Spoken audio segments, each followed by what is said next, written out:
Lihat kanan kiri, katakan gak disangka-sangka suaramu bagus sekali. Ya, suaramu merdu sekali ya. Puji Tuhan. Silakan duduk kembali Bapak Ibu.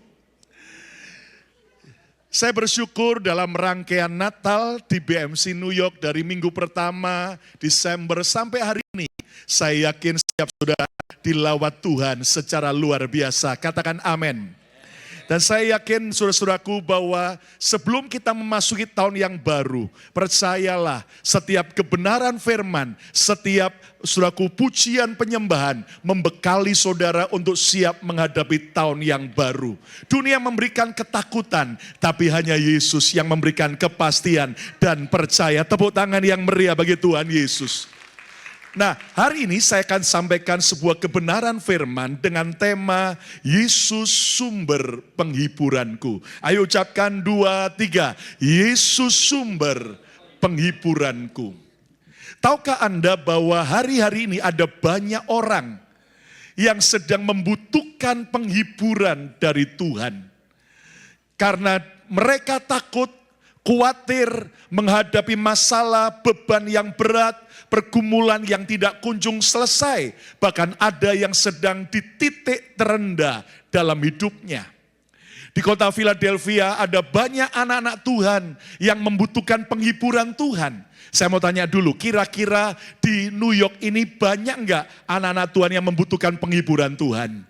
Siapa malam ini yang membutuhkan penghiburan Tuhan? Ayo tepuk tangan yang meriah, katakan haleluya. Nah, lihat dalam Lukas pasal 2 ayat 17-19.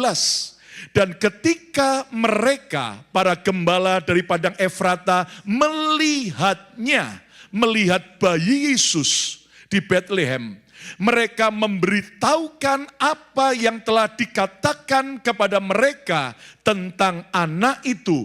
Apa yang dikatakan para malaikat tentang Yesus. Ayat 18, mari baca bersama. 1, 2, 3. Dan semua orang yang mendengarnya apa? Heran. Ucapkan bersama saya keras, heran. Tentang apa yang dikatakan gembala-gembala itu kepada mereka. Ayat 19, tetapi Maria apa? Menyimpan segala perkara itu di dalam hatinya. Dan apa? Dan merenungkannya. Dia memikirkan secara dalam akan apa yang diceritakan oleh para gembala di padang Efrata. Setiap kali peristiwa Natal, kita ingat banyak pendeta khotbah soal orang Majus, soal para gembala di padang, tentang saudaraku yaitu peristiwa, yaitu pendaftaran ulang, saudaraku yang akhirnya Yusuf dan Maria, tentang penginapan yang penuh sehingga Yesus harus dilahirkan di kandang. Nah, semua khotbah-khotbah itu luar biasa. Tetapi tahukah Anda, kenapa khusus para malaikat Tuhan itu menjumpai para gembala di padang? Saya yakin Tuhan cari orang sederhana, orang biasa seperti para gembala. Tetapi saudaraku, bukan hanya itu pesannya. Tetapi saudaraku, saya melihat sebuah arti makna yang dalam yang kita perlu mengerti.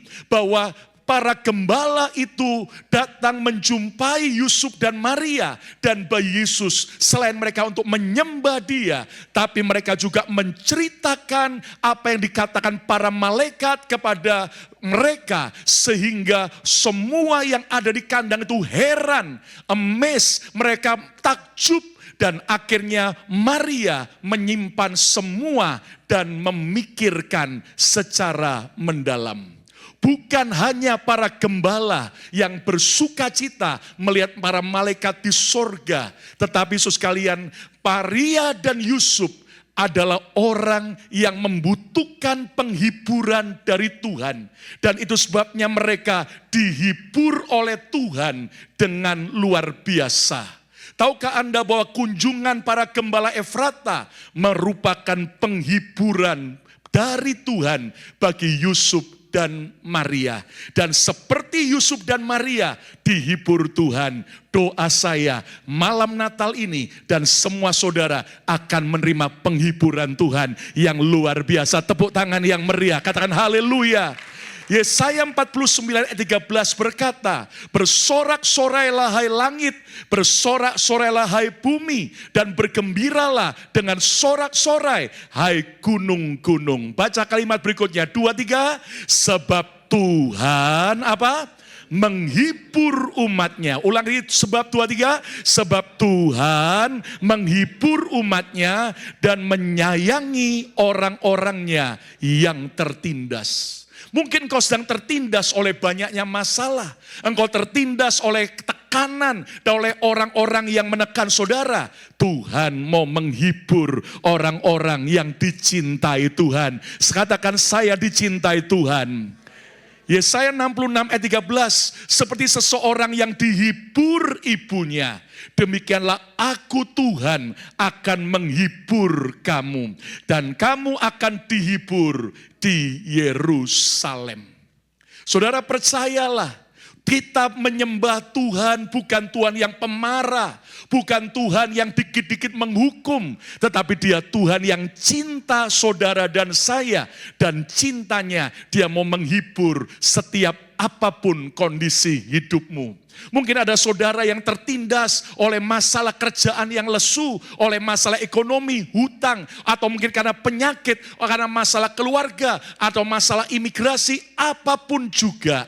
Dengar malam ini pesan Natal, Yesus sumber penghiburan kita. Yang mau terima penghiburan Tuhan, tepuk tangan yang meriah bagi Tuhan, amin.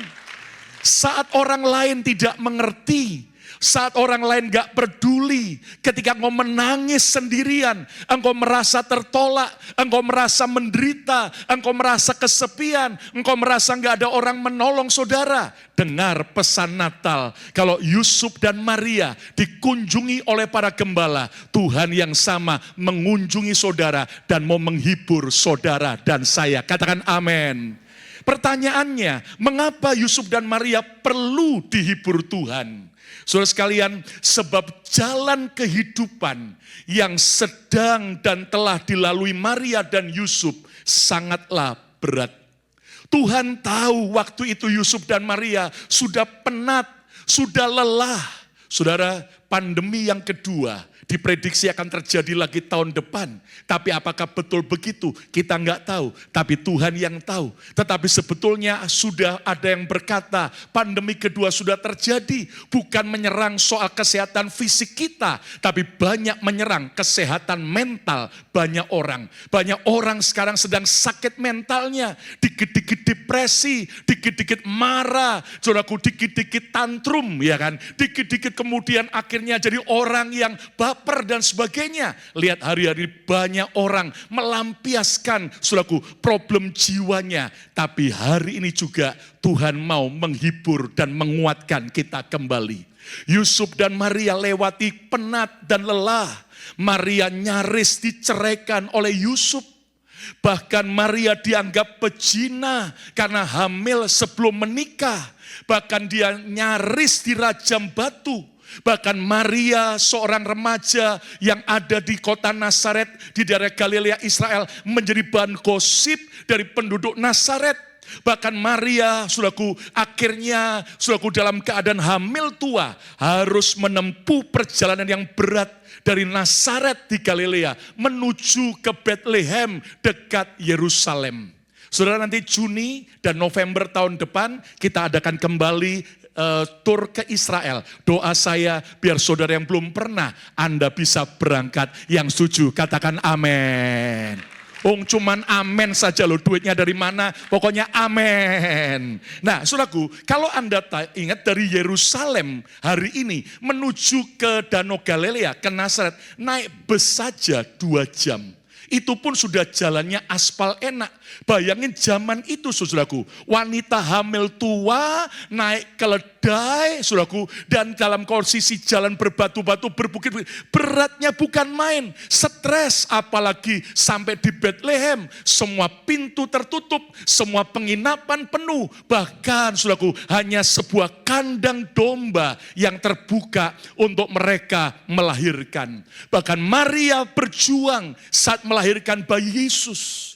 Kita para pria-pria patut mencintai istri kita dan setia dengan mereka. Kenapa? Karena para pria nggak pernah melahirkan anak. Pak, ditanya, Pak, bilang sama istri Anda, terima kasih kamu sudah melahirkan anak-anak kita. Kenapa? Saya mendampingi istri saya paling tidak 2 kali melahirkan. Dan 2 kali juga mengalami keguguran dan harus dibersihkan. Anda tahu saudaraku, itu saya lihat jarum epiduralnya. Itu jarum untuk saudaraku dimasukkan ke tulang belakang untuk saudaraku masa supaya tidak rasa. Itu saya lihat gede, bayangin. Saya lihat itu syok. Tapi para wanita adalah orang-orang yang tahan menderita. Dan jelas wanita melahirkan itu sakit. Sakit gak ibu-ibu? Sakit gak ibu-ibu? Makanya hai pria-pria, jangan sakiti hati istri Anda. Cintai, happy wife, happy life. Tepuk tangan yang meriah bagi Tuhan. Amin, saudaraku. Dan Maria mungkin ngalami baby bloomut. Dia sudah dalam keadaan frustrasi baru melahirkan. Bahkan tidak lama kemudian, Maria dan Yusuf juga harus siap melarikan diri ke Mesir karena Raja Herodes mau membunuh bayi Yesus. Saudara, Maria dan Yusuf sedang penat. Hari ini mungkin kau sedang penat. Engkau sedang capek akan hidup ini. Kira-kira orang New York, saudaraku, banyak yang lelah enggak hari-hari ini? Banyak enggak? Dari wajahnya aja kelihatan, saudaraku. Coba lihatkan gini, wajah orang berbeban berat. Tapi bilang lagi, ada kabar baik. Tuhan mau menghibur engkau dan aku. Tepuk tangan yang meriah bagi Tuhan Yesus. Amin.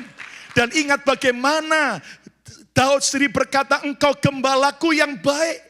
Tetapi bukan hanya gembala yang baik itu memberi makan, menyediakan, memberi minum, dan saudaraku menuntun ke jalan yang benar. Tetapi sekalipun aku berjalan dalam lembah kekelaman, aku tidak takut bahaya. Sebab apa? Sebab gadamu dan tongkatmu, itulah yang apa? Menghibur aku. Pegang dada masing-masing, Tuhan mau menghibur saya. Siapa mau siap terima penghiburan Tuhan? Katakan amin. Izinkan saya membagikan 400 rahasia malam ini. Bagaimana cara menerima penghiburan Tuhan. Enggak, 4 saja. Yang pertama, jadikan Yesus sumber penghiburan sejatimu. Penghiburan orang lain penting. Penghiburan dari dunia juga penting. Tapi semua penghiburan itu terbatas dan sementara. Ibarat orang-orang di Indonesia di kampung rumah mereka. Kalau jalan aspal itu mulai berlubang, biasanya mereka tutupi dengan apa? Dengan batu, kerikil, tanah, saudaraku. Memang tertutup, tapi begitu hujan, maka semua batu, kerikil, pasir mulai keluar. Dan lubang itu makin dalam dan makin lebar. Cara terbaik, cara tertepat adalah apa? Jalan itu diaspal kembali. Saudara, penghiburan dunia terbatas dan sementara. Hanya Yesus sumber penghiburan yang sejati. Banyak orang dikit-dikit berkata, aku perlu healing, ya kan? Dikit-dikit perlu apa? Healing, saudaraku. Lalu kemudian vacation perlu, ya kan? Tapi yang pasti, saudaraku, vacation itu habis healing vacation, pulang tagihan banyak dan cucian banyak, saudaraku. Ada orang berkata, healingku adalah makan. Anda makan yang enak, tapi ternyata juga bisa membuat kolesterol dan darah tinggi. Ada orang berkata, healing saya adalah hobi saya, olahraga, shopping. Wih, ada wanita kalau 1 minggu nggak shopping sekali saja, stres, saudaraku. Boleh nggak kita healing shopping? Boleh nggak? Boleh-boleh saja. Para pria harus mengerti, wanita dengan shopping ibarat ikan dengan air. Betul Ibu? Jangan dipisahkan. Yang penting kartu kredit cardnya dipegang baik-baik. Makanya di mall itu, saudaraku, para istri sibuk belanja, para pria biasanya ngumpul di dekat toilet, di dekat restroom, ada tembok ratapan di sana, saudaraku. Nah, lihat bahwa Yesuslah yang sanggup memberikan penghiburan sejati. Ucapkan bersama saya, hanya Yesus yang bisa memberi penghiburan sejati. 2, 3, hanya Yesus yang bisa memberi penghiburan sejati. 2 Korintus 1 ayat 3-5. Terpujilah Allah, Bapa Tuhan kita Yesus Kristus, Bapa yang penuh belas kasihan dan Allah sumber segala apa? Penghiburan. Kabar baiknya, Dunia tidak bisa memberi penghiburan sejati. Yesus sumber penghiburan yang sejati. Tepuk tangan yang meriah bagi Tuhan Yesus. Coba tayangkan gambar wanita itu. Wanita ini bernama Terry Abudu dari Nairobi, Kenya. Wanita ini pernah memiliki masa lalu yang sangat-sangat kelam. Bagaimana tidak, satu hari sebelum dia menikah dengan kekasihnya Harry, ternyata saudaraku, dia diculik oleh kelompok geng yang ada di Nairobi, Kenya. Dan dilarikan oleh sekian pria di sebuah mobil dan dibawa ke sebuah tempat yang dia tidak tahu. Maaf kata, dia diperkosa mengerikan di sana. Bahkan perutnya ditusuk dengan pisau. Lalu dikeluarkan dari mobil, dibuang, tergeletak di tempat yang dia tidak tahu. Ketika orang melihat, orang lapor polisi. Polisi pun datang dan mengira bahwa Terry sudah pasti mati. Tapi rupanya masih ada nafas. Segera dilarikan ke rumah sakit. Singkatnya, dia berhasil pulih. Tetapi karena dia ditusuk ke bagian rahimnya, dokter berkata, kamu gak akan pernah bisa punya anak karena kandunganmu sudah rusak. Untungnya Harry, calon suaminya, tetap mau menikahi dia dengan kondisinya. Tapi rupanya kemalangan hidup Terry Abudu belum selesai. Tidak lewat dari saudaraku 1 bulan setelah dia menikah dengan Harry yang mencintainya. Harry sang suami menghirup karbon monoksida saat menyalakan kompor tanpa sengaja dan Harry mati. Hancur sudah semua harapan Terry. Akhirnya saudaraku dalam keadaan itu menggoda Terry untuk menyalahkan Tuhan. Ia bisa merasa bahwa Tuhan banyak mengecewakan hidupnya. Namun di tengah-tengah keadaan itu dia tidak mau menyalahkan Tuhan. Dia tetap bersandar menjadikan Yesus sumber penghiburannya. Yang menarik akhirnya ada seorang pemuda bernama Tony yang setia mendoakan dan mengunjungi Terry. Singkat ceritanya, akhirnya setelah semua selesai, mereka menikah dan betapa terkejutnya mereka. Akhirnya Terry Abudu bisa punya anak. Tepuk tangan yang meriah. Wow. Dan di samping mereka membangun keluarga kecil yang bahagia, mereka akhirnya merintis lembaga konseling yang menangani para korban, wanita-wanita korban pemerkosaan. Abudu dan Tony menemukan bahwa pemulihan hidup yang dikerjakan oleh tangan anugerah Allah tanpa batas itu membuat mereka akhirnya berhasil. Dan akhirnya dia menolong begitu banyak wanita-wanita yang menjadi korban pelecehan seks. Dan melalui konselingnya banyak yang dibawa kepada Yesus. Saudara, kenapa Terry Abudu bisa kuat? Bisa lewati semua masa sulit? Karena dia jadikan Yesus sumber penghiburannya. Engkau akan kecewa kalau engkau jadikan uang, jadikan prestasi, jadikan saudaraku semua pencapaianmu sebagai sumber penghiburanmu. Kalau engkau berpikir, aku bisa beli tas Herman, aku akan bahagia. Begitu Anda punya tas Herman, percayalah tidak lewat dari 1 minggu. Kok biasa saja ya punya tas Herman, saudara itu. Dan akhirnya engkau gak akan terhibur lagi. Tapi kalau engkau mendapatkan Yesus, engkau dapat penghiburan yang kekal dan sejati.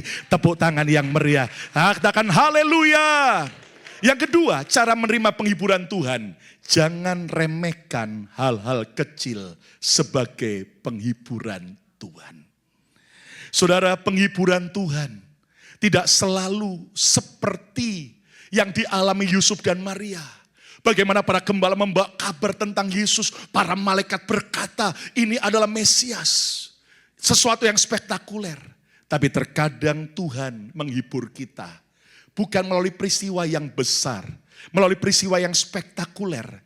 Tapi melalui hal-hal kecil, hal-hal yang sederhana yang terjadi di sekitar kita. Jangan remehkan hal-hal kecil. Dan jangan beranggapan, itu hal kebetulan, biasa saja. Percayalah, apapun yang terjadi yang kecil pun, kalau itu terjadi, semua karena penghiburan Tuhan. Tepuk tangan yang meriah bagi Tuhan Yesus. Saudara di New York pasti tahu kisah ini, coba tayangkan gambar ini. Saudara, seorang pemuda usia 26 tahun, yang bernama saudaraku Luigi Macchioni. Dia anak orang kaya, dia lulusan UPenn, dan dia orang yang pandai. Dia tembak saudaraku, yaitu CEO perusahaan asuransi kesehatan terbesar di Amerika, Brian Thompson, yaitu United Healthcare. Saudara, kalau Anda bisa baca kisahnya, terjadi 4 Desember kemarin di Manhattan. Saudaraku, di depan Hotel Hilton, dia tembak. Kenapa? Karena saudaraku, anak muda ini, saudara Luigi ini betul-betul marah. Karena ternyata dia ditolak untuk bisa operasi lagi dan untuk di cover oleh United Healthcare. Dan itu merupakan sesuatu yang sangat membuat dia marah. Singkatnya, Luigi ini sudah mempersiapkan rapi semua. Sampai pistolnya, sampai pelurunya 3 diberi tulisan. Tapi rupanya orang berkata, sepandai-pandainya tupai melompat. Apa? Jatuh juga. Dia mengabaikan, dia lalai hal-hal kecil. Kenapa? Ternyata dia tertangkap tanggal 6 Desember. Hanya berapa hari? Kenapa? Dia lupa. Walaupun dia udah pakai masker. Tapi dia makan permen karet. Di tempat kejadian sebelum dia tembak. Jadi sambil nunggu dia makan permen karet. Dan sebelum dia tembak, itu permen karet dia buang. Bukankah itu ada DNA-nya? Lalu juga dia sambil minum Gatorade, saudaraku. Dan di botol Gatorade yang buang ke tempat sampah yang ditemukan oleh pihak FBI, itu juga ada sidik jarinya. Bahkan juga saudaraku, dia flirting dengan seorang wanita pegawai hotel di dekat dia sambil goda-godaan. Terus wanita berkata, coba dong liatin wajahmu. Dia buka sebentar maskernya. Waktu dia buka sedetik, itu kamera bisa menangkap wajahnya dengan jelas, saudaraku. Bahkan juga waktu dia lari bawa tas ranselnya, dia buang ke Central Park dan ternyata ditemukan dan banyak sidik jari di sana. Dan juga saudaraku, waktu dia naik taksi, saudaraku, tiba-tiba dia buka sebentar mungkin karena nafasnya, dia mau ambil nafas, di situ ketangkap lagi oleh CCTV di dalam taksi. Dan bahkan dia akhirnya sudah lari ke kota kecil di Pennsylvania, tapi ketangkap. Kenapa? Karena dia lalai, dia makan di McDonald, dan pegawai McDonald lihat orang ini lapor polisi dan akhirnya ketangkep. Coba kalau dia makan ke Awang Kitchen atau Sky Cafe, saudara, orang-orang Indonesia tidak akan kenal dia, saudara. Nah, hal-hal besar yang dia udah siapkan, tapi dia abaikan hal-hal kecil, akhirnya tertangkap. Ya, moral story-nya, jangan pernah berbuat kriminal, saudara. Amin, saudaraku. Tapi lihat, hal-hal kecil nggak boleh kita lalaikan, karena itu bisa berpengaruh besar. Hari ini percayalah, apapun hal-hal sederhana, hal-hal kecil, itu adalah penghiburan Tuhan, bukan karena kebetulan. Tepuk tangan yang meriah. Ayo tepuk tangan yang meriah, katakan haleluya. Contoh, Bapak Ibu ketika kau menghadapi masalah kerjaan yang berat, anak di sekolah berprestasi, itu jangan kau anggap kebetulan, itu penghiburan dari Tuhan buat kita. Amin, saudaraku. Tiba-tiba kita ngalami sakit, tapi ternyata ada orang-orang yang masih mau telepon, mengunjungi kita, mendoakan. Mereka adalah penghiburan dari Tuhan. Tepuk tangan yang meriah bagi Tuhan. Amin. Saat engkau disalah ngerti orang, engkau dimusuhi orang, masih ada orang-orang yang mendampingi Anda dengan setia. Itu adalah penghiburan Tuhan. Katakan yes. Saya ingat saya dengan isi satu kali lewati masa berat dalam pelayanan kami. Sudah jangan berpikir bahwa saya nggak pernah lewati. Saya sering melewati masa-masa berat. Dengan linangan air mata, mikirin pelayanan. Tuhan nggak tahu jalannya gimana. Kami sembayang. Waktu habis sembayang, tiba-tiba rumah kami ada bunyi bel. Ting tong. Waktu kami keluar, kaget saudaraku. Ternyata ada sebuah kiriman kecil. Waktu kami buka, Anda tahu isinya apa? Durian musangking. Loh, kenapa? Karena tadi pagi sebelum kami doa, saya cuma bilang sama istri saya, aku pingin durian musangking. Tiba-tiba ada orang di kerajaan Tuhan kirim durian musangking. Coba kalau dia kirim, saudaraku, yaitu apel. Keliru Tuhan, saudara. Tapi percayalah, hal-hal kecil waktu kami makan itu saya nangis. Tuhan, hanya soal musangking saja engkau kirim. Betapa engkau menghibur kami, hamba-hambamu. Tepuk tangan yang meriah, katakan haleluya. Kalau hal kecil saja Tuhan perhatikan, apalagi hal-hal besar dalam hidupmu. Katakan amin. Yang ketiga, jangan lupakan setiap penghiburan Tuhan. Saudara, Anda harus lupakan kejelekan orang. Anda harus lupakan kesalahan orang. Tapi Anda harus simpan kebaikan dan penghiburan Tuhan dan orang lain. Lukas 2 ayat 19. Tetapi Maria menyimpan segala perkara itu di dalam hatinya. Dan apa? Merenungkannya. Thought deeply about them. Dia memikir sangat dalam. Hari ini sebelum meninggalkan tahun 2004. Tinggalkan semua sakit hatimu. Tinggalkan semua traumamu. Izinkan Tuhan membebaskan, menyembuhkan Anda. Dan mari engkau simpan semua yang baik dari Tuhan. Saya mau tanya Bapak Ibu, saudara pasti punya handphone, ya Pak ya? Ketika Anda foto maupun video, klik. Lalu tiba-tiba Anda lihat hasilnya jelek, Anda apakan? Langsung delete. Enggak Anda simpan. Foto atau video yang jelek Anda delete, enggak mungkin Anda share. Tapi begitu Anda foto cepret dan tiba-tiba bagus hasilnya. Coba semua ambil handphonenya sebentar. Coba ambil handphonenya sebentar. Foto pendeta ganteng satu ini coba.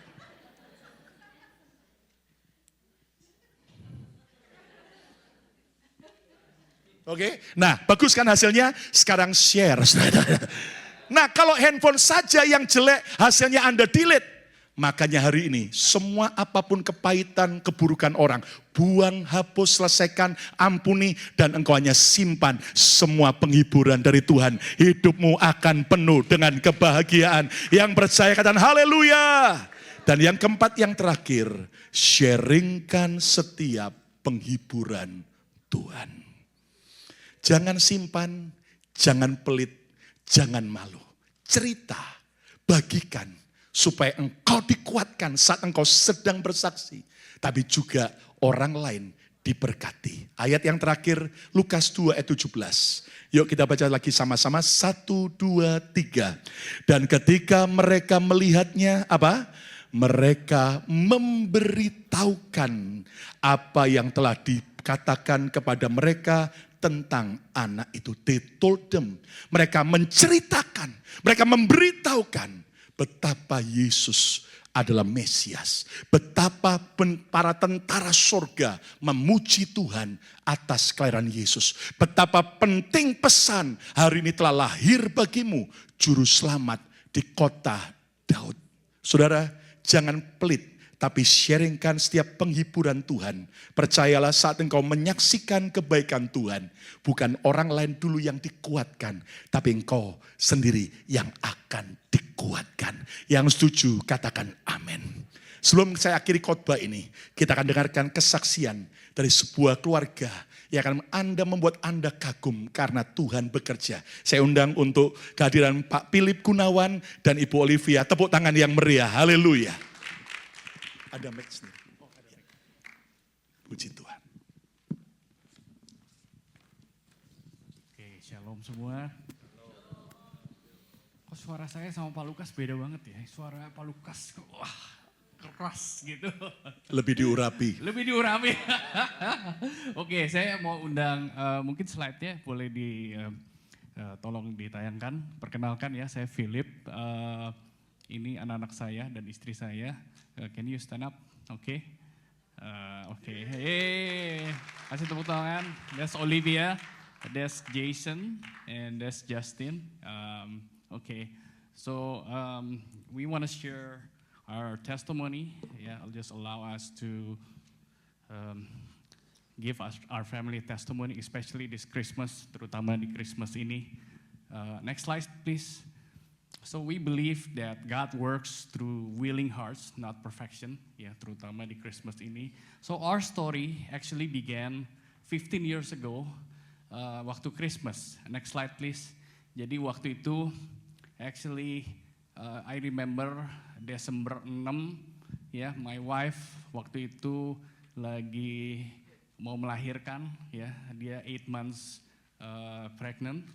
So jadi dia udah dicek di dokter, we were in Australia at that time.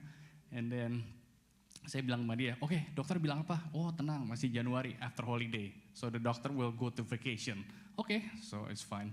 So like any responsible father at that time, di Australia itu, so I went fishing, right? So kalau yang suka mancing, nah saya lagi mancing waktu itu tuh.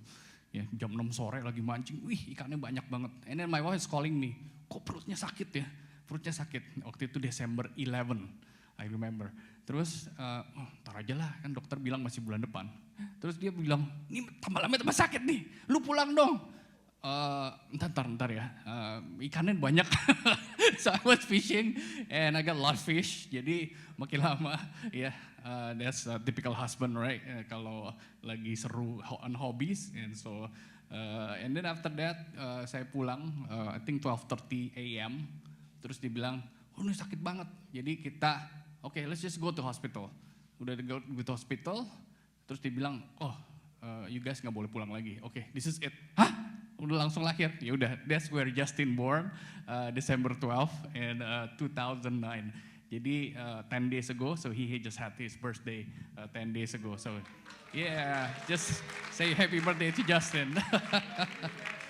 Alright, so we're as a family, ya kita waktu itu living in Indonesia, kita just regular family, serve the Lord. Terus something happened actually. So during 18 months, Justin had regression namanya. So everything developing normally. So that time, so he regressed. Jadi next slide please. Jadi kita didiagnose. Actually, he was diagnosed with autism at 2 years old. We had to go to Singapore karena waktu itu di Indonesia, dokter Indonesia selalu bilang, bapak anaknya masih kecil, saya udah lihat ribuan anak. Oke, tapi kan kita parents kan ada something yang ada feelingnya kan ya, kayaknya ada something off. So we went to Singapore, waktu itu ada dokter actually from Washington, dia praktek di Singapore, orang Jewish. So kita ke sana, terus dia lihat gini, okay, next slide please.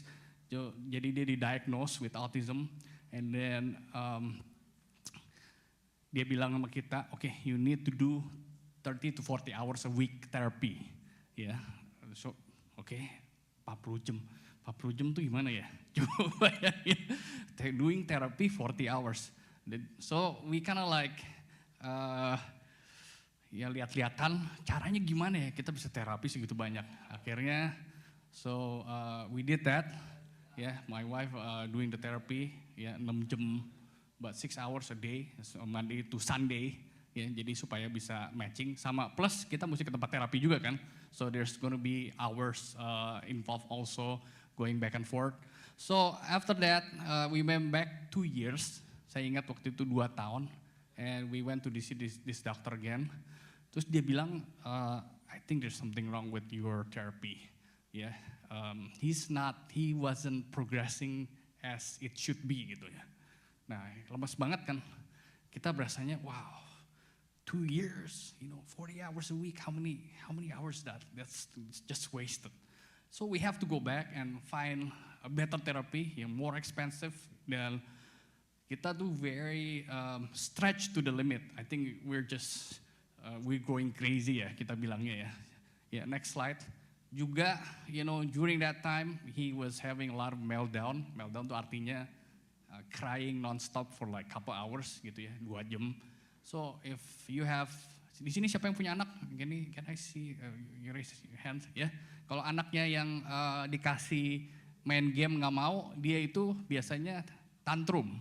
Ya, tantrum is like, I want this. Ya, kalau meltdown tuh different. Meltdown tuh is beyond tantrum gitu. Kalau tantrum tuh dia cuman ngambek.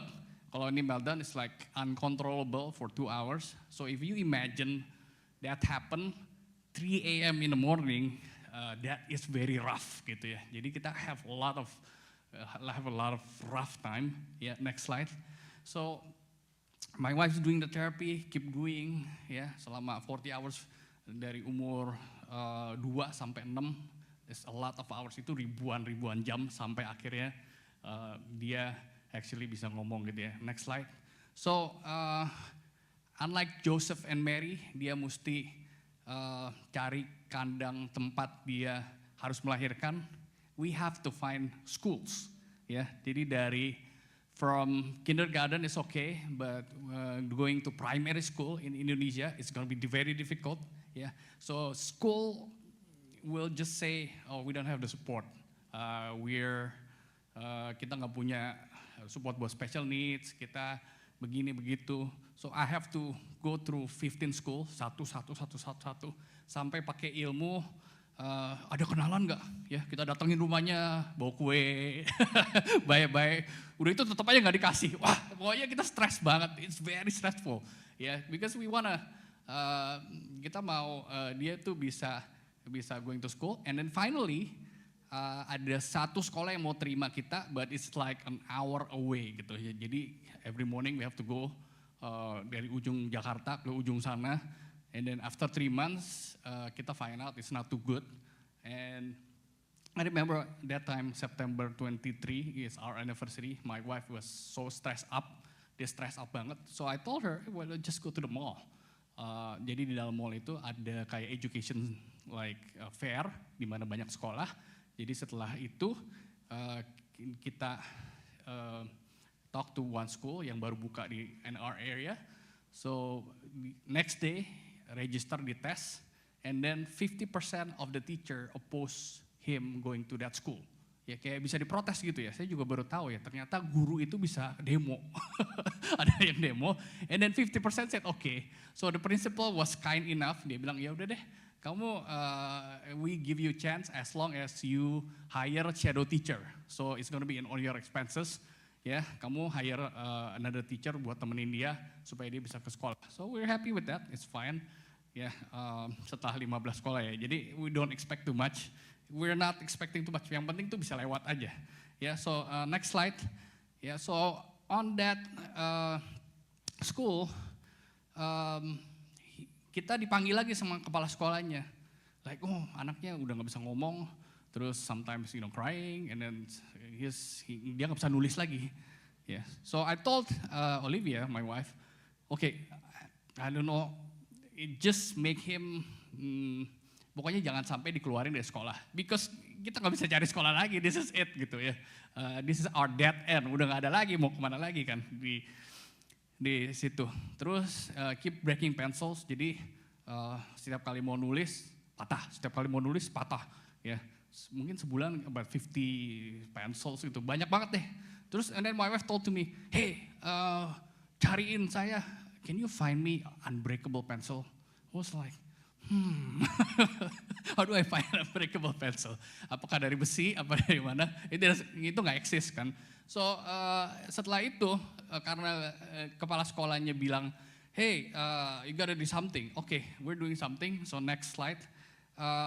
We took him for diagnosis, right? Jadi ini like this diagnosis is like ada 4 kali diagnosis gitu. Jadi kayak assessmentnya tuh bukan kayak datang terus just one time seeing gitu ya. This is like a 4 time gitu. Jadi ini 4 time and then it costs $1,000 di Indonesia gitu.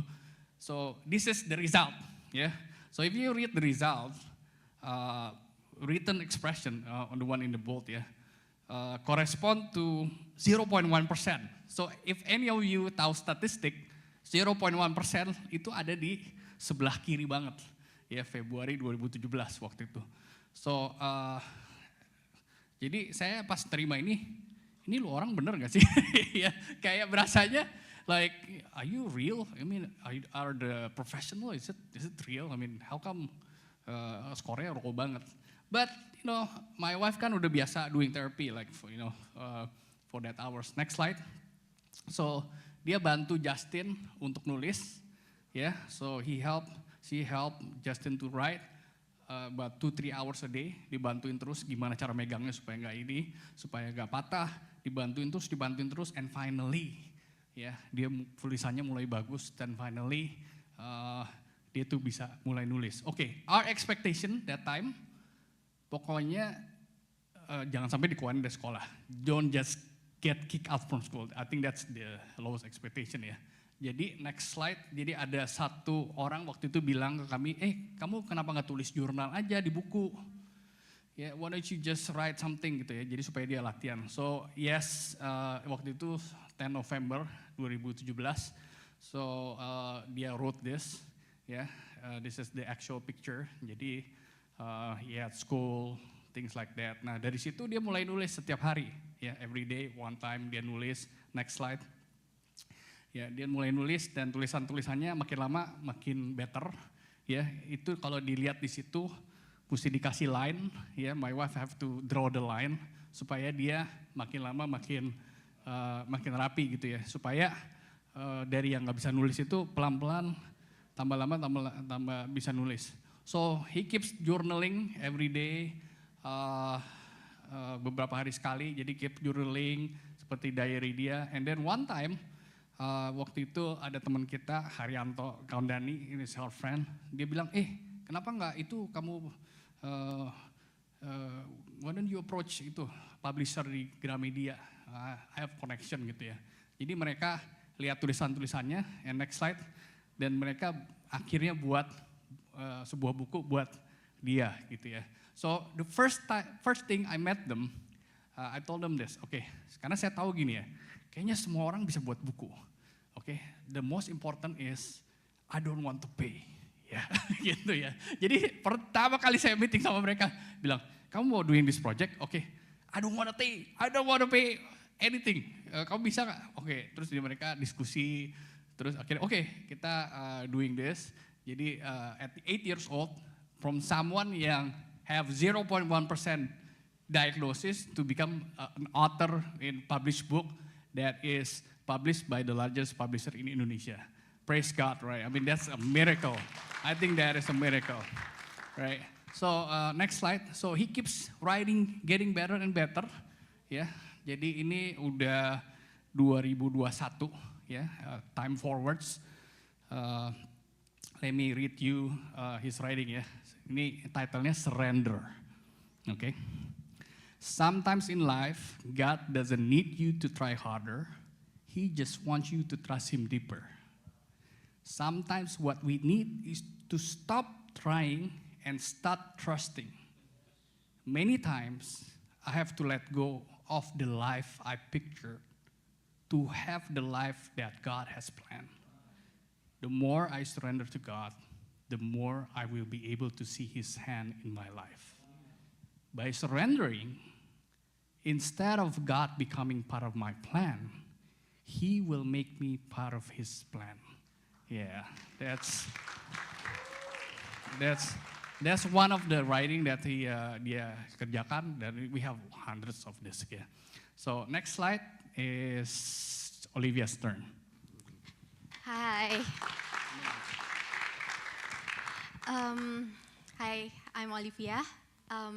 Jadi kalau ini mama's point of view ya, tadi dari dad's point of view. Jadi sebagai mama gitu ya, semua journey kita itu sebenarnya waktu awal itu nggak ada sama sekali yang happy. Semuanya pain and pain. Jadi waktu pertama kali dapat diagnosa, pertama kali itu tuh kayak dunia runtuh. Mungkin kalau ada yang di sini pernah ngalamin gitu ya, diagnosa dokter, diagnosa terapi, itu tuh nggak ada yang mudah. Semuanya tuh susah gitu. Dan ngelewatinnya tuh nggak mudah karena yang ngelewatin kan pasti mama kan, yang ngajarin, mungkin tadi kan ngajarin nulis 3 jam, tapi yang sebelumnya dari umur 2 sampai 6 tahun itu saya ngajarin sendiri 6,5 jam sehari, itu di luar waktu terapi. Yang mungkin orang-orang lain, teman-teman saya play dates, tapi saya harus duduk sama anak yang mungkin lagi jerit-jerit. Dan itu tuh banyak banget pertanyaan dari diri saya yang menyalahkan. Mungkin saya nanya, banyak banget saya nanya, why me Lord? Kenapa saya Tuhan? Kenapa saya? Kenapa keluarga saya? Kenapa Justin? Kenapa anak saya? Apa salah saya? Banyak sekali pertanyaan-pertanyaan itu, dan banyak sekali saya selalu bilang, Tuhan, saya orang Kristen, saya melayani Tuhan, bahkan saya memberikan hidup saya yang terbaik buat Tuhan, bahkan sebelum saya menikah, saya selalu memberikan yang terbaik. Tapi kenapa? Kenapa seperti dapat bencana? Tapi pertanyaan-pertanyaan why itu terus datang boleh next. Dan banyak banget orang yang tanya sama saya, jadi kapan ada turning point dalam hidup saya? Dan boleh saya ceritain turning point dalam hidup saya itu adalah sebenarnya dari Justin sendiri. Jadi saya banyak sekali spend time sama anak saya, karena 6 jam setengah ya. Di awal 2 tahun sampai 6 tahun saya benar-benar 6 jam setengah bersama dia. Lalu waktu dia mulai menulis 3 jam setiap hari. Lalu ini sebenarnya ketikan pertama yang dia itu bisa benar-benar menemplak saya. Boleh saya bacain? Dia mengetik seperti ini. When I was young, I couldn't talk until I was 5 years old. And I was very lonely. Jesus was my only friend. When no one couldn't understand me, he always said, it's okay to be different. Because he has a big purpose for me. If God wants to use me, who is with a lot of flaws and weaknesses, I believe he might use any one of you. Just be available for him. Dan itu benar-benar nemplak, plak gitu ya. Terus dia tuh benar-benar ngomong sih sebenarnya sama saya. Jadi dia tuh nggak bisa ngomong sampai umur 5 tahun. Jadi sekitar umur 6-7 tahun waktu dia mulai bisa ngomong, dia dengan terpatah-patah. Saat saya tuh benar-benar kayak udah di titik terendah kali ya, udah benar-benar kayak udah so tired, so hopeless. Dia bilang, satu hari dia bilang sama saya, Mama, dia ngomong pakai bahasa Inggris karena kita terapi semua bahasa Inggris. Do you know when God created me, waktu Tuhan nyiptain saya, Tuhan tuh gak lagi iseng loh. Tuhan tuh gak lagi lupa sesuatu. Tuhan tuh gak lagi iseng-iseng gitu loh, bikin saya tuh kayak gini. Dan itu tuh buat saya tuh kayak udah itu kayak ngedeplak saya plak. Terus dia bilang, but God has a big purpose for me. Dan itu tuh saya tuh kayak bener-bener kayak, itu kayak pencerahan banget. Dan buat saya, kalau Tuhan punya big purpose buat Justin, dan Tuhan kasih Justin ke saya, dan bukan ke tetangga, artinya Tuhan pasti punya big purpose buat saya dong. Dan itu tuh buat saya langsung, saya bener-bener I go on my knees, dan saya bener-bener dari yang why me Lord, saya bener-bener bertobat dan saya bilang, Lord I surrender. Terus saya bener-bener bilang, Lord okay, now what next? Kalau Tuhan punya big purpose for our family, so what next Lord? Jadi setelah waktu itu sampai hari ini, ada 3 yang, dan saya tahu masih banyak-banyak lagi yang saya perlu discover, tapi ada 3 yang saya sudah say yes to the Lord dan itu so amazing. Yang pertama itu 9 tahun yang lalu waktu saya bilang, Tuhan jadi apa yang harus saya kerjakan? Tuhan cuma ingetin gini, waktu pertama kali anak kamu didiagnosa, apa yang kamu butuhin? Terus saya bilang, Tuhan waktu saya pertama kali itu saya berasa saya sangat lonely. Waktu itu anak saya udah 15 tahun, waktu itu sekitar 13 tahun yang lalu WhatsApp belum ada, Google masih susah, Facebook aja belum ada, masih Friendster ya. Jadi saya tuh susah banget cari support group. Saya susah banget mau cari nanya terapi di mana, sekolah di mana. Temen saya semua anaknya normal gitu loh. Saya bingung gitu kan. Terus Tuhan bilang ini sama saya, oke, buat support group for mothers. Dan itu yang saya dengan obedience, saya memulai suatu support group untuk ibu-ibu yang akhirnya sudah berkembang menjadi ratusan orang di seluruh Indonesia yang kami namakan Super Mom. Dan kenapa ibu-ibu? Karena saya merasa waktu saat itu saya merasa ya bapaknya sih asik-asik aja tuh kerja gitu ya, mamanya yang terapiin gitu ya, nangis-nangis gitu, ini kok anaknya nggak bisa nulis. Jadi setelah itu yang kedua yang saya menjawab yes to the Lord. Next slide. Di akhir tahun 2018 Tuhan men-challenge saya kembali. Tuhan berkata, kalau untuk bisa melakukan breakthrough untuk anak-anak ini harus ada kesatuan hati dari seluruh keluarga. Karena saya melihat banyak sekali ibu-ibu yang ditinggalkan, banyak sekali justru broken family dari anak-anak begini. Jadi kami akhirnya saya datang ke pastor kami dan mereka support pelayanan yang kami sebut Special One Ministry. Jadi kami melakukan pelayanan keluarga dengan anak kebutuhan khusus yang kami adakan sebulan sekali. Jadi kami ada pelayanan untuk keluarga, lalu ada pendampingan untuk setiap anak yang berkebutuhan khusus dengan trained volunteer. Dan kami juga melayani setiap sibling.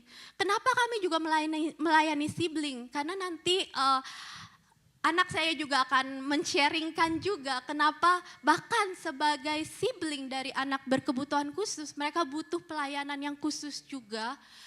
Dan ini kami lakukan sudah berkembang dan sekarang juga sudah ratusan orang yang dilayani dan bahkan yang datang itu banyak sekali dari agama-agama seberang dan mereka datang dengan begitu broken hearted dan butuh harapan dan mereka datang dan mereka mau benar-benar langsung didoakan terima Yesus karena mereka butuh jawaban itu dan dunia tidak bisa memberikan jawaban itu kalau bukan kita sebagai orang Kristen yang membuka pintu, membuka hati, siapa lagi?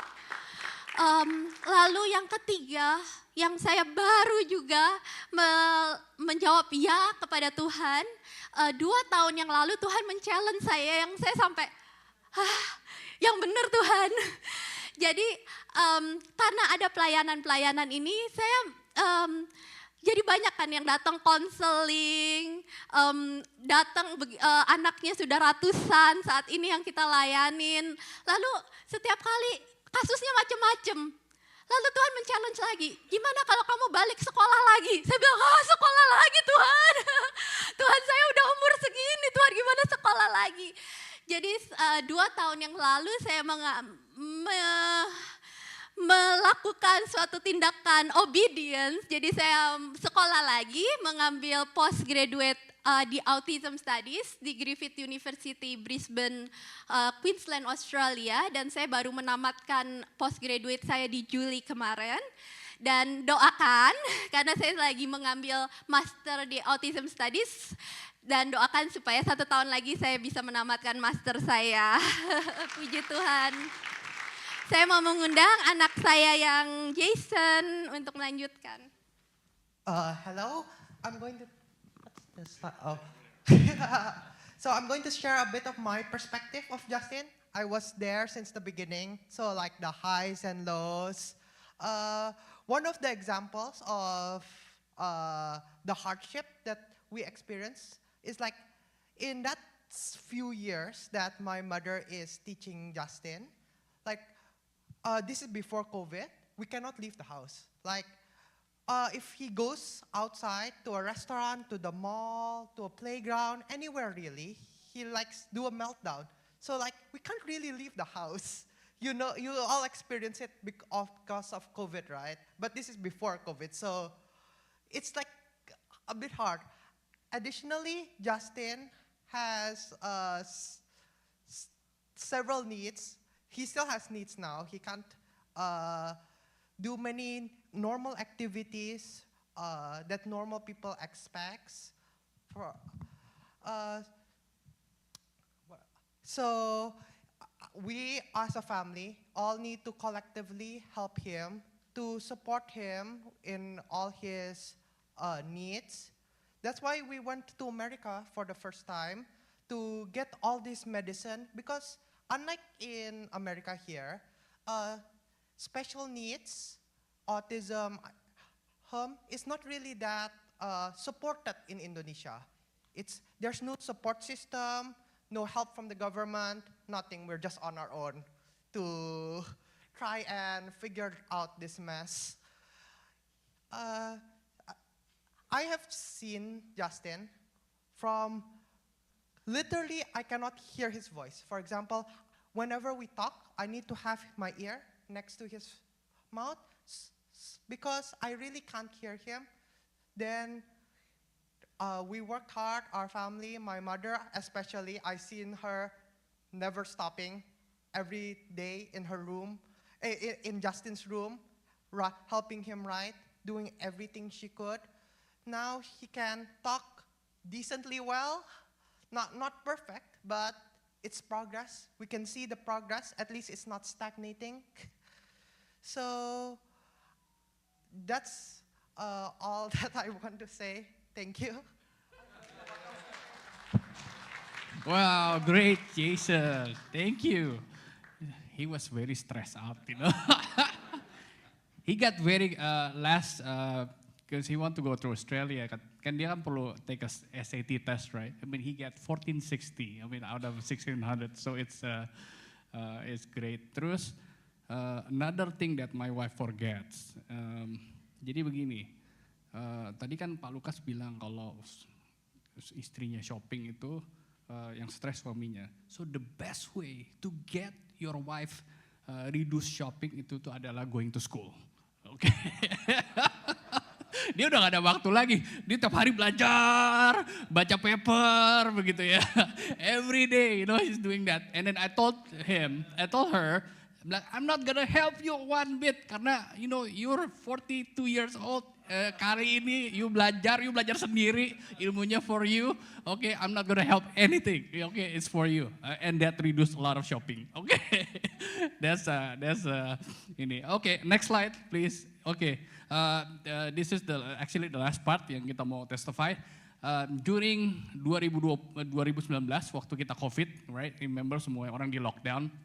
Jadi pada saat 2020 di Indonesia itu total lockdown, ya. Jadi gereja kita waktu itu kita ada 3 cabang dari gereja kita. Mereka kumpulin semua hamba Tuhan, full timer dan yang lain-lain. Dan udah gitu mereka mereka bilang, okay, there's 30 people. Can we get 3 Sunday school children to write Christmas card for them? Oke, jadi Justin waktu itu kan udah publish book. Oke, you got 10 people, ada anak sekali sekolah yang get 10 people. So we thought it's gonna be Merry Christmas, Happy New Year gitulah ya. Oke, next slide. So it turns out dia write specific for message for that people. Oke, and then that keeps going, it keeps going ya. Terus sampai akhirnya dia write message to hundreds of names, hundreds and people, sampai dia itu bisa nulis. I mean, he has the ability buat nulis in a list like this. Kalau list kayak gini ya, misalnya kita baca list kayak gini ya. Kalau orang Indonesia kan kita tahu ya, tapi kalau namanya udah Chinese, udah namanya beda-beda, we have no idea. Benar gak sih? Right? I mean, any of you kalau ngelihat gini, how do you pray for them? You have no mental image gitu ya. Ini gimana caranya, tapi dia bisa get it down, ya, he can write and he can write something specific for that message. Okay, next slide.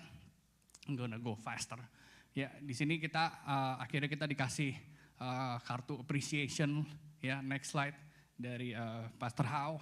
Ya, he's one of the next slide. He's one of the largest church in Singapore. Ya, karena list tadi itu adalah listnya dia, yang tadi orang-orang Singapura semua. Okay, next slide. So Justin meet a lot of hamba Tuhan juga, ya, over the years, 2-3 tahun ini. Dia meet, this is Pastor Tanci, which is the largest pastor in Philippines. Yeah, he has a big church over there. Waktu kita ketemu dia, kita ngobrol-ngobrol, really appreciative. Next slide. Jadi tulisan-tulisan Justin itu dimuat ya di International Prayer Connect namanya, jadi prayer group. So it's a prayer group around the world. Jadi kayak like Indonesian prayer group, ada Australian prayer group, a lot of prayer group, yeah, basically. So next slide.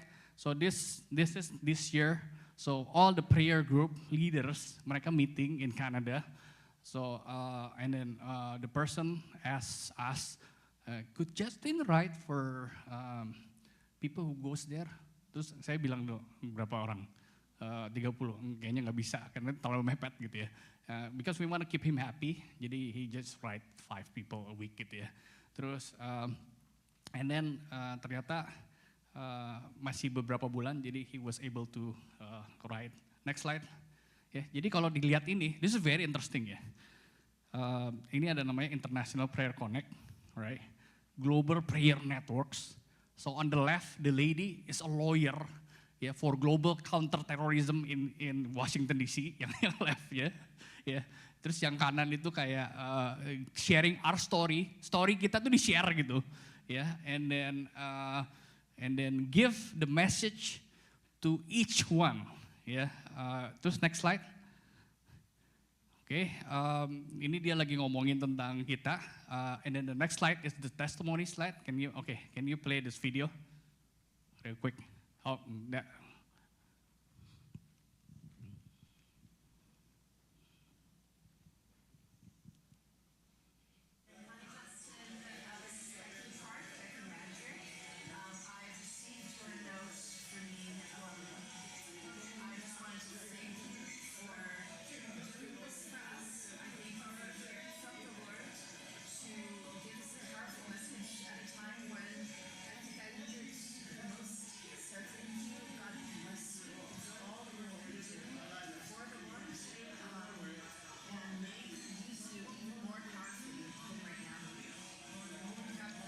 Okay, itu testimony. We have a lot of testimony. Next slide is the cards that he has written. Ini cuma sebagian.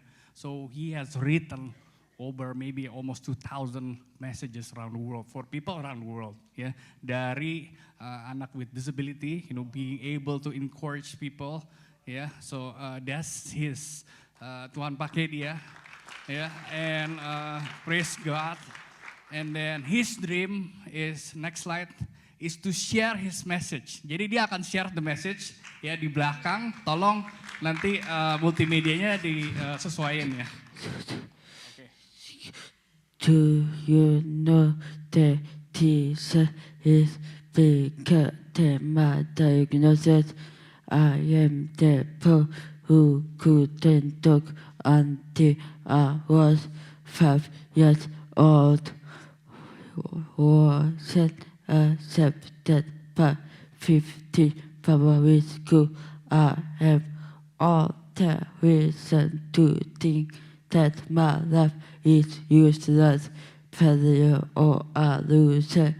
But I have Jesus who keeps saying in my heart that he is bigger than my diagnosis.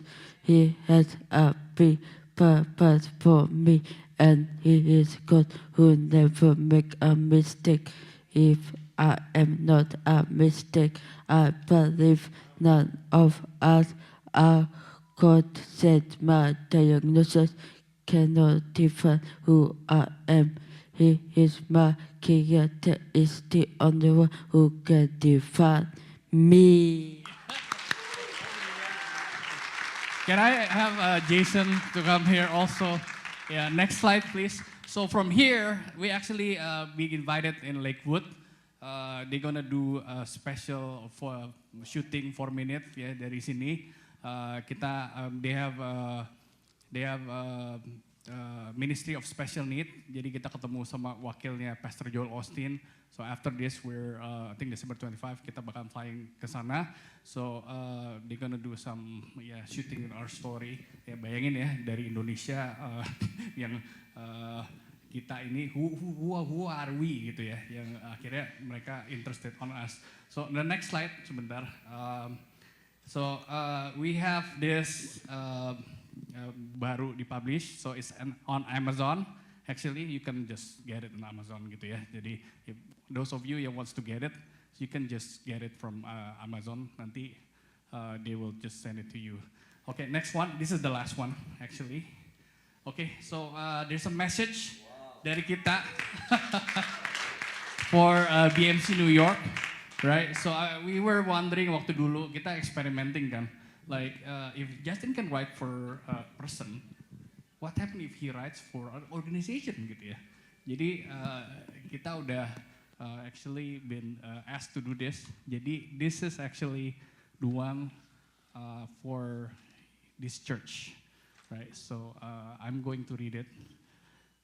Ini buat Pastor Lukas, Pastor Yonggi, dan semua congregation di sini, right? Our family is gonna give this message to you, yeah.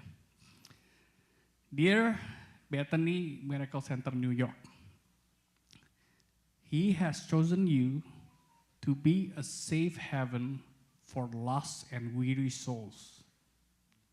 Many have already found hope and restoration here, and many more will continue to be built up in this place. You are a warm, welcoming community filled with people who care deeply about the needs of others, closer than family by blood. When people are in need, they know where to turn because you have always been that safe place for them. The best is yet to come. Amen. Ayo tepuk tangan yang meriah bagi Tuhan Yesus. Terima kasih. Sudah lihat bagaimana cara Tuhan menghibur. Justru melalui keadaan kebutuhan khusus. Dua hal yang kita bisa melihat. Orang tuanya dikuatkan, dihiburkan. Bahkan akhirnya keluarga ini jadi berkat. Di mana Olivia sang mama bisa memimpin ratusan ibu-ibu orang tua yang lain yang mempunyai anak kebutuhan khusus. Dan membawa banyak jiwa untuk kemuliaan Tuhan. Dan yang kedua lihat bagaimana Justin, pemain musik silakan, bisa akhirnya saudaraku menjadi berkat. Sehingga dia menuliskan kata-kata nubuatan. Saya dengan keluarga juga sudah mendapatkan dan itu sesuatu yang menguatkan kami. Dan saya yakin ada banyak lagi kesaksian. Hari ini saudaraku, jangan pernah engkau putus asa. Tuhan kita, sumber penghiburan kita. Tepuk tangan yang meriah bagi Tuhan. Amin. Kesimpulan khotbah saya, seberat apapun hidupmu hari ini, terimalah penghiburan dan kekuatan dari Tuhan. Dan ada 4 cara menerima penghiburan Tuhan. Yang pertama adalah jadikan Yesus sumber penghiburan sejatimu. Yang kedua, jangan remehkan hal-hal kecil sebagai penghiburan Tuhan. Dan yang ketiga, jangan lupakan setiap penghiburan Tuhan. Dan yang keempat, sharingkan setiap penghiburan Tuhan. Saudara, siapa yang menduga pada waktu di awal keluarga ini melewati masa sulit itu. Dengan linangan air mata. Dengan selalu bertanya, why? Tapi hari ini terjawab. Karena Tuhan punya rencana besar. Tiba waktunya juga engkau akan mengerti. Di balik setiap pergumulanmu, ada kemenangan yang Tuhan siapkan.